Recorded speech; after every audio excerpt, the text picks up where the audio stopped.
आखिरी सभापति यादव को रोकने के लिए ये सब किया जा रहा है। अब मोती सिंह मंत्री के इशारे पर ये सब किया जा रहा है। नहीं, बिल्कुल किया जा रहा है।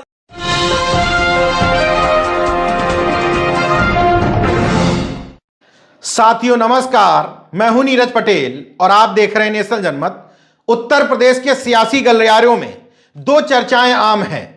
पहली, क्या वास्तव में उत्तर प्रदेश के चुनावों में चुनाव आयोग पूरी तरीके से निष्पक्ष भूमिका निभा रहा है। दूसरा ये, क्या वास्तव में मुख्यमंत्री योगी आदित्यनाथ के बुलडोजर जाति और वर्ग देख करके ही अपराधियों के घरों पर चलते हैं। ये दोनों सवाल इसलिए उठ रहे हैं क्योंकि जौनपुर का भगौड़ा माफिया, जिसके ऊपर पुलिस ने 25,000 का इनाम घोषित कर रखा है, वो न सिर्फ 4 जनवरी 2022 को पुलिस के सामने क्रिकेट खेलते हुए दिखाई देता है, बल्कि अब उसने जौनपुर की मल्हनी सीट से नामांकन भी दाखिल कर दिया है।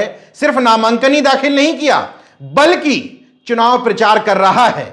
उत्तर प्रदेश की पुलिस कह रही है कि हमारी नजरों से ओझेल है, मतलब मिस्टर इंडिया बन गया है धनंजय सिंह। पुलिस को नहीं दिखाई दे रहा, लेकिन गांव वालों को और कैमरे की नजर में आ रहा है। अब दूसरा उदाहरण देखिए, यह है सभापति यादव। प्रतापगढ़ में एक ब्लॉक है आसपुर देवसरा। इस ब्लॉक से खुद भी ब्लॉक प्रमुख रहे, पत्नी भी ब्लॉक प्रमुख रही। कहा जाता है कि उनकी कैबिनेट मंत्री मोती सिंह से तगड़ी अदावत है। और किस वजह से? इसलिए क्योंकि पंचायत के चुनाव जो भगवा राज में हुए, कैबिनेट मंत्री थे मोती सिंह, इसके बाद भी सभापति यादव के एक ही घर में, यानी कि एक ही कैंपस में रहने वाले उनके बेटे, बहू, पत्नी समेत 6 लोग बीडीसी सदस्य बन गए और एक उनकी पत्नी जिला पंचायत सदस्य बन गई। बताया जाता है कि सभापति यादव के उदय से पहले इस ब्लॉक पर भी मोती सिंह के ही परिवार का कब्जा रहता था, लेकिन सभापति यादव जैसे जैसे आगे बढ़े, सबसे ज्यादा राजनीतिक चुनौती उन्होंने मोती सिंह यानी कि राजेंद्र प्रताप सिंह के ही परिवार को दी। इसलिए दोनों भगौड़ों में अंतर देखिए कि धनंजय सिंह भी कोर्ट की तरफ से भगौड़ा अपराधी है और सभापति यादव भी हैं, लेकिन सभापति यादव और उनके भाई को, सुभाष यादव को, घर छोड़ना पड़ गया है। इसलिए क्योंकि उनके घर वालों का आरोप है कि पुलिस की अगर कहीं भी पकड़ में आ जाते तो उनका एनकाउंटर भी किया जा सकता था। और दूसरा अपराधी चूंकि सीएम का सजाती है, तो वो क्रिकेट टूर्नामेंट का उद्घाटन करने भी जाता है। जब आईजी साहब से उस समय बात की जाती है तो कहते हैं कि मेरे पास तो ऐसी कोई सूचना नहीं है, कोई वीडियो हो तो भेजिए, मैं वहां के एसपी को बोलता हूं। सबसे महत्वपूर्ण विपक्ष उत्तर प्रदेश के पूर्व मुख्यमंत्री अखिलेश यादव एक बार नहीं बल्कि 4-4, 5-5 बार धनंजय सिंह को लेकर के ट्वीट कर चुके हैं। भारतीय जनता पार्टी और योगी आदित्यनाथ के माफिया मुक्त उत्तर प्रदेश का मजाक और माखौल भी बना चुके हैं। डीजीपी मुकुल गोयल का बयान भी आ चुका है, लेकिन धनंजय सिंह पुलिस की नजरों से अभी तक ओझेल है। केवल इतना ही फर्क नहीं है कि वो व्यक्ति चुनाव प्रचार कर रहा है, बल्कि योगी आदित्यनाथ के राज्य में किस तरीके से जातिवाद हावी है, इसका प्रत्यक्ष उदाहरण दिखाई देता है। ये कि प्रतापगढ़ में समाजवादी पार्टी से प्रत्याशी हैं पट्टी विधानसभा से राम सिंह पटेल। उनका चुनाव प्रचार करने के लिए सभापति यादव की पत्नी माधुरी यादव, जो खुद ब्लॉक प्रमुख रह चुकी हैं, और सभापति यादव के दूसरे भाई, जिनके ऊपर इस तरह के कोई आरोप नहीं है, वो घर में रह रहे हैं, प्रेमचंद्र यादव, वो भी बीडीसी सदस्य हैं। जब वो अपने कुछ कार्यकर्ताओं के साथ उदय शाहपुर गांव में राम सिंह पटेल का चुनाव प्रचार करने पहुंचते हैं, तो वहां आसपुर देवसरा के थाना अध्यक्ष सर्वेश सिंह पहुंच जाते हैं, और वो भी जनप्रतिनिधि से ब्लॉक प्रमुख रही हैं, बीडीसी हैं, मतलब जनप्रतिनिधि तो ये भी हैं, भले ही छोटे ही सही, लेकिन पिछड़े वर्ग से आते हैं। और थाना अध्यक्ष साहब मुख्यमंत्री के सजाती हैं और वहां के जो कैबिनेट मंत्री हैं मोती सिंह, उनके भी सजाती हैं। तो ये आरोप लगाने के बावजूद कि आप मोती सिंह के कहने पर यहां आए हैं और कैबिनेट मंत्री मोती सिंह के ही दबाव में हमें प्रचार करने से रोक रहे हैं, इसके बाद भी शब्द सुनिए इंस्पेक्टर साहब के, कहते हैं, भड़क क्यों रहे हो बे, ज्यादा मात्रा में लोगों मतलब नहीं सर ये तो भीड़ नहीं लेके चल रहे हैं सर। गांव माधुरी सभापति यादव को रोकने के लिए ये सब किया जा रहा है।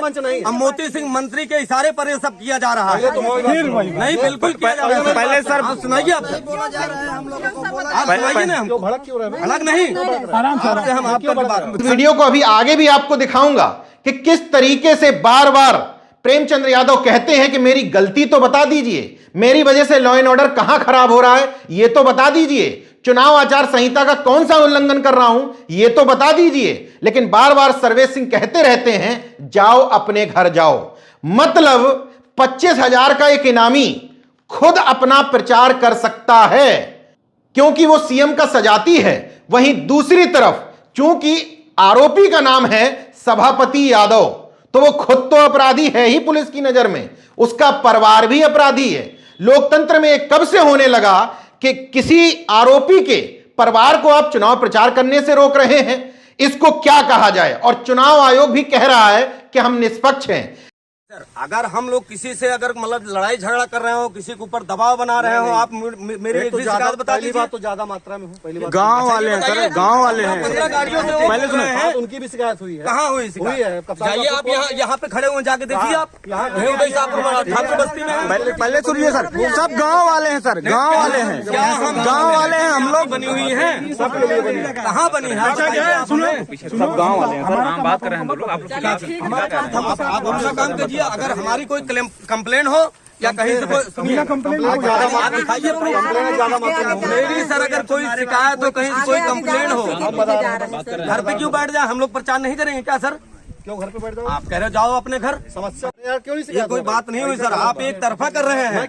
बिल्कुल कर रहे हैं आप दबाव में। क्यों दबाव में? बिल्कुल दबाव में आप कर रहे हैं सर, बिल्कुल दबाव में कर रहे हैं। ये कोई बात थोड़ी है। गाँव में प्रचार कर रहे हैं, डोर टू डोर जाए, कहीं कोई हमको किसी के यहाँ मीटिंग में नहीं ले रहे हैं, हम घर घर जा रहे हैं, इसमें कौन सी बात हो गई? ये तो सरासर ज्यादा मात्रा में लोगों। जिस जगह पर इंस्पेक्टर साहब कह रहे हैं कि आप ज्यादा भीड़ के साथ चुनाव प्रचार कर रहे हैं, उसी जगह पर कुछ तस्वीरें हमने निकाली हैं। ये मंत्री मोती सिंह के चुनाव प्रचार की तस्वीरें हैं जिनमें आप स्पष्ट तौर पर देख सकते हैं कि भारी भीड़ जमा है। जिस तरह की भीड़ वीडियो में दिख रही है उससे कई गुना ज्यादा भीड़ मोती सिंह के चुनाव प्रचार में दिख रही है। आरोपियों को जातिगत कैमरे से देखने का इससे अच्छा उदाहरण क्या हो सकता है कि धनंजय सिंह 1 साल से गायब है। 6 महीने पूर्व बनारस के आईजी ने कहा था कि हम इनकी संपत्ति कुर्क कर लेंगे अगर सरेंडर नहीं किया। 6 महीने पहले कहा था, लेकिन सार्वजनिक तौर पर घूम रहा है। वहीं दूसरी तरफ सभापति यादव का इंटर कॉलेज, डिग्री कॉलेज सब कुछ जमींदोज कर दिया गया। सभापति यादव को जो मकान बना था उसकी बाउंड्री को भी जमींदोज कर दिया गया। तमाम सारे खाते सीज कर दिए गए। और तो और जिस सभापति यादव के ऊपर बीजेपी सरकार आने से पहले महज 3 मुकदमे हुआ करते थे, इस सरकार में मुकदमों की संख्या हो जाती है 10। उनके भाई सुभाष के ऊपर मुकदमों की संख्या हो जाती है 5। चलिए मान लीजिए कि दोनों मुकदमे पहले से भी हैं, तो दूसरी तरफ जो नाम है माफिया धनंजय सिंह, उसके ऊपर 40 मुकदमे हुआ करते थे। इसके बावजूद वो 25,000 का इनामी है और इन दोनों के ऊपर पहले 2.5 लाख का इनाम घोषित किया जाता है। फिर अपर मुख्य सचिव गृह माननीय अवनीश अवस्थी जी इन दोनों के ऊपर 5-5 लाख का इनाम घोषित करवा देते हैं। मेरी नजर में दोनों ही आरोपी हैं, लेकिन दोनों के साथ सरकार को एक जैसा बर्ताव करना चाहिए। जातियां देख करके बुलडोजर कतई नहीं चलना चाहिए और धर्म देख करके तो कतई नहीं चलना चाहिए। लेकिन यह गुलाम, दलाल, भांड और कॉरपोरेट मीडिया जब भी माफियाओं की बात होती है तो टीवी स्क्रीन पर सीएम के सजाती माफियाओं की तस्वीर ना दिखाते हुए महज मुख्तार अंसारी और अतीक अहमद जैसे माफियाओं को दिखा करके बताती है कि योगी जी इतने सख्त हैं कि उनके राज्य में सारे माफिया जेल में चले गए हैं। यह नहीं बताती है सीएम के सजाती माफिया छुट्टा साड़ों की तरह खुलेआम घूम रहे हैं, वो फसल चर रहे हैं, ये लोगों को चर रहे हैं। खैर, इस पर भी बात करना जरूरी है कि पट्टी विधानसभा में मंत्री रहते हुए भी मोती सिंह जी को इतना डर क्यों है? तमाम सारी वजह हैं। उन वजहों में से एक है गोविंदपुर कांड, जो कांड बहुत ज्यादा चर्चित हुआ था। तमाम पार्टी के नेता वहां पहुंचे थे। उस कांड में गोविंदपुर के कुर्मी समाज के लोगों ने और पिछड़े वर्ग के लोगों ने यह आरोप लगाया था कि मोती सिंह जी के सजाती लोगों ने गांव में घुस करके न सिर्फ महिलाओं के साथ अभद्रता की, घरों में तोड़फोड़ की, सामान लूट करके ले गए, बल्कि तमाम जानवरों को भी जला दिया गया। उस कांड में राष्ट्रीय पिछड़ा वर्ग आयोग और तमाम सारे नेताओं के हस्तक्षेप के बावजूद गोविंदपुर के लोगों को ही आरोपी बना करके पुलिस ने जेल में ठूंस दिया था। मंत्री मोती सिंह और सभापति यादव के बीच में चली आ रही वर्चस्व की इस जंग में इस गोविंदपुर कांड ने आग में घी डालने जैसा काम किया, क्योंकि सभापति यादव खुल करके मंत्री मोती सिंह के समर्थकों के विरोध में और उस पीड़ित कुर्मी समाज के साथ में खड़े थे। उन्होंने अपनी फेसबुक पर पोस्ट भी किया था, आ रहा हूं गोविंदपुर में साथियों, कुर्मी समाज को न्याय दिलाकर ही अब बैठूंगा, आवाज से आप आवाज मिला देना। इसके अलावा उन्होंने पोस्ट में मोती सिंह के समर्थकों पर सवाल उठाते हुए कहा कि इस पूरे कांड में इनडायरेक्टली मंत्री जी और उनके समर्थकों का हाथ है।